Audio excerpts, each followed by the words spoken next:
ఇప్పుడు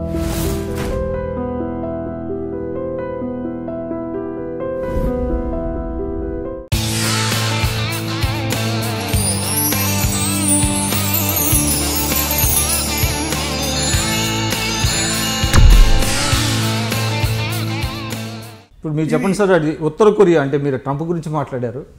ఉత్తర కొరియా మీద అంటే వాళ్ళు అణుపరీక్ష చేయటం ఇది కరెక్ట్ అంటారా? అన్ని దేశాలకు అధికారం ఉంది, కానీ ఉత్తర కొరియాకు అధికారం చట్టపరంగా ఉండొచ్చు కానీ నైతికంగా లేదు. ఎందుకంటే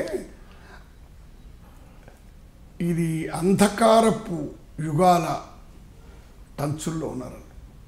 ఒక వ్యక్తి పాలన, అది అతనుకు ఎంత విజ్ఞత ఉందో, చదువు ఉందో, బ్యాలెన్స్ ఉందో ఎవరికి తెలియదు. అతని చేతుల్లో న్యూక్లియర్ బాంబు అంటే పిచ్చోని చేతుల్లో రాయించినట్టే. కాబట్టి వారు వచ్చే అవకాశం లేదంటారా? ఉందంటారు. వారు రాకూడదని, వారు రాకూడదు. ఈ పాత స్లోగన్ ఇది, I'm waging a war to prevent a war అని. ఇక యుద్ధం కాకుండా యుద్ధం చేస్తున్నానని తప్పదు.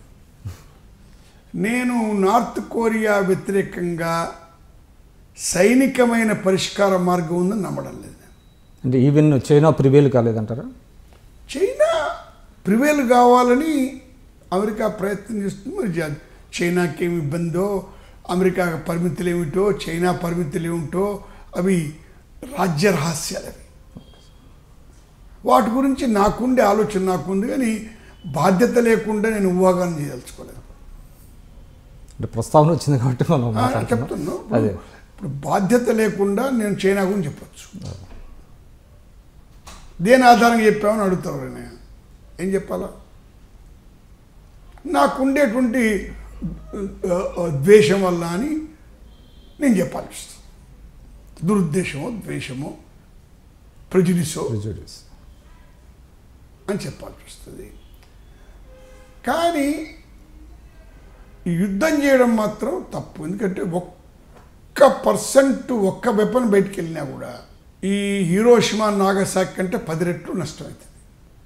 ఆర్థికమైనటువంటి ఆంక్షల ద్వారానే ప్రివెంట్ చేయాలి. Okay sir, all the best. Very thankful to you. Thank you.